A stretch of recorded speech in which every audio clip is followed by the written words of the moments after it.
Alright guys, welcome back to the channel. Today I got the keys to this brand new 2024 Volkswagen Taos, and this is in a nice midnight black exterior. And naturally we're gonna do a quick little walk around of this vehicle. I'm gonna tell you guys the specs and my honest opinion on how this new Volkswagen handles as a crossover SUV. But let's go quickly and do a quick little cold start for you guys. Very quiet. As you guys can notice, those exhaust tips, these two chrome ones, those are fake. The real one is underneath the vehicle, as you guys can see. But let's walk around. Let's talk about the power outputs. This is a 1.5 4-cylinder, pushing around 155 horsepower and around 184 foot-pounds of torque.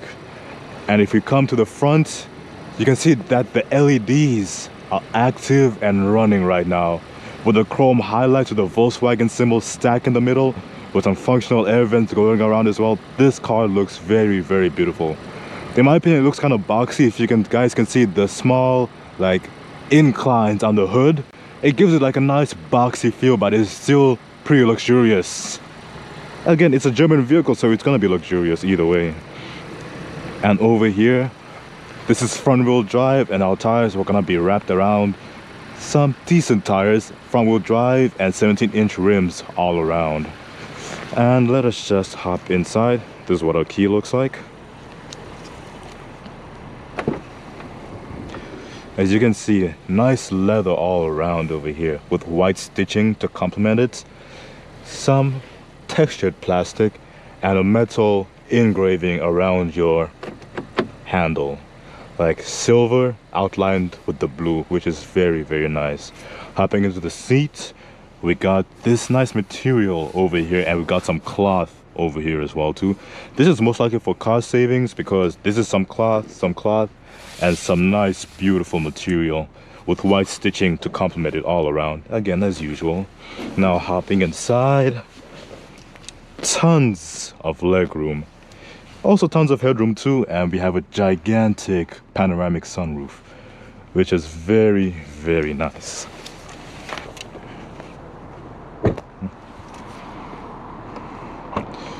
Hopping into the back, you guys can see we have a ton of storage over here as well too, and we also get a light down here in case you're working in pitch black conditions. And our spare tire is also going to be down here. Unfortunately, it is not automatic, so you got to be kind of tall. Well, not really kind of tall, but you got to be decently sized to grab it from up there. And let's do one final walk around. Taos logo over here. This is a very, very beautiful car, man. And this is what the key looks like.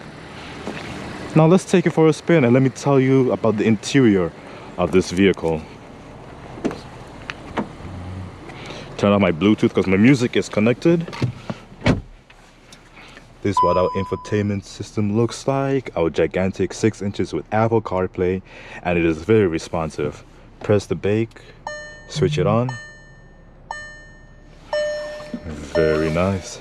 This one does have adaptive cruise control, heated seats, and a heated steering wheel as well. Unfortunately, it is front-wheel drive. 0 to 60 comes in a good 8 to 9 seconds, to be honest. But fully digital gauge cluster, you can see I can toggle my fuel economy and show you guys what kind of, let's go to oil temperature so you guys can see how warm it is.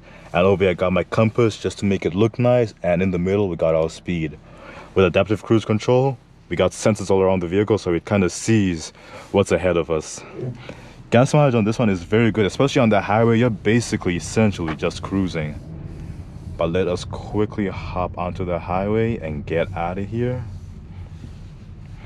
Also, we got wireless charging down here and designated buttons for all your climate controls, which I really, really do like, because to be honest, I don't want to have to deal with having to go through like 5 different screens on touch screens. Also gigantic with very high resolution backup camera with trajectory.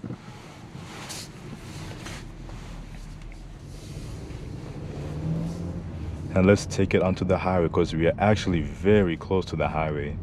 City driving, this thing is meant for city driving, to be honest.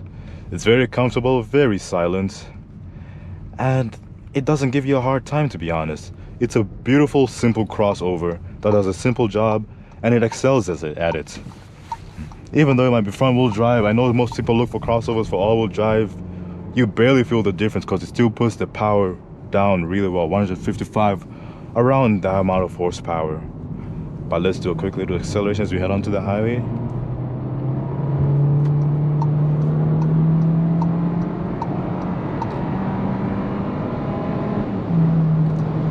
Very long gears. It is windy, so I don't really blame the car for not insulating me 110%. But this thing attached to the engine is going to be a 7-speed automatic dual clutch transmission, which is very responsive and very, very nice to drive. Let us get out of the fast lane because we are not trying to get to anywhere too quickly. All the way into the far left lane, and we'll cruise to 100 and turn on our cruise control. So we're gonna turn on travel assists, and then we're gonna set our cruise control for 120, and the car does its thing. It's very simple, really, and it's also very effective. I really like that. It's a simple vehicle. Let's open up our sunroof to enjoy this beautiful weather. We're out in the middle of Coburg, actually, after picking this car up. This is brand new 2024. Very quick reacting infotainment screen, like very nice. Also like the nice highlights all around here too. Like this nice metallic highlight really makes it feel more luxury. White stitching is present pretty much all around the vehicle, as noted. And this is a fun and beautiful daily driver. And if you come down to our steering wheel, you can see all our controls for our digital gauge cluster over here. And you can also see our cruise controls essentially. Down here is going to be our music and media selector and our volume. And right behind that, we're gonna get our wiper controls. So if you wanna spray this down, this is what she looks like. And our signals as well. Signals sound pretty decent. We're gonna do a quick little horn test. We're not gonna scare anybody, don't worry, I'm pretty far behind, but the horn sounds much louder inside the vehicle actually, which is neat, kind of surprising, but it sounds much louder in the vehicle. But it's -3 outside, so I'm gonna give it some credit. Still, this thing floats like a butterfly, absorbs like the hits on the road very well, and it's very smooth. I essentially want to call it like the same power output. I want to call it a Jetta, but a crossover, because essentially this thing shares the exact same engine that is in the Volkswagen Jetta. So if you can drive a Jetta, you can most likely drive this one. So that's like a little like fun fact for you guys. Same engine as a Jetta, front-wheel drive, so they handle very similar. Except for body roll. This thing does have body roll because again it is a crossover and it does have a higher center of gravity, but you don't feel it as much because you're not going to be throwing this car into any corners, to be honest. You're going to be throwing this car on some small shallow curves. At most you're going to be going 60, and that's only when you're accelerating. But this is a very simple crossover. It does a simple job, and Volkswagen really outdid themselves with this one. Like if you look at the steering wheel, it kind of exudes luxury. White stitching makes it look a little bit authentic, gives it some kind of character to it as well too. The metal trim all around on a nice sunny day when the blue skies are out, it really highlights this trim over here. That's what I gotta say. Giant touchscreen, Apple CarPlay, Android Auto, and responds super quickly. Like, this thing is perfect and it's beautiful in what it does. And again, I got really no complaints. I can't say I want more power because this car doesn't justify needing more power, essentially. You're not gonna be using this car for hauling stuff. You're just small family, 2 adults in the front, 2 kids in the back. And when they grow up, there's still tons of legroom in the back as well too when they're much older too. So essentially, this is a perfect crossover family car for a small family of 4. Once you get up to 5, because the middle seat, it doesn't have that much space, but it's still comfortable to a degree. And beautiful car, not meant for sports, just simple city and highway commuting at least. But this is just a simple vehicle. Again, this has been Morty and me just talking about how I feel about this car. But since we haven't put it into sport mode, we're dropping it into sport mode. You can see what gear, and we're in 7th gear. So let's step on it.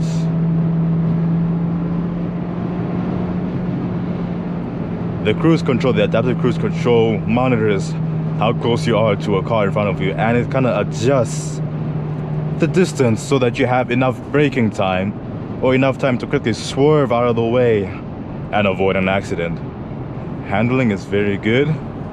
Doing a little dancey dance on the highway. Hopefully a cop won't think that I'm drunk or something. But yeah, very, very stable. The seats don't really provide as much what's the word, attachment. You don't feel very attached to the seat, because I do like shake around in the seat a little bit when I did that little dancey dance. So bucket seats, maybe, but then again, my parents just bought this car, so they're not gonna be doing the dumb stuff I'm doing right now of like doing this little dancey dance. But anyway, this has been me reviewing a brand new 2024 Volkswagen Taos front wheel drive with a 4-cylinder as our little power plant. Take it easy,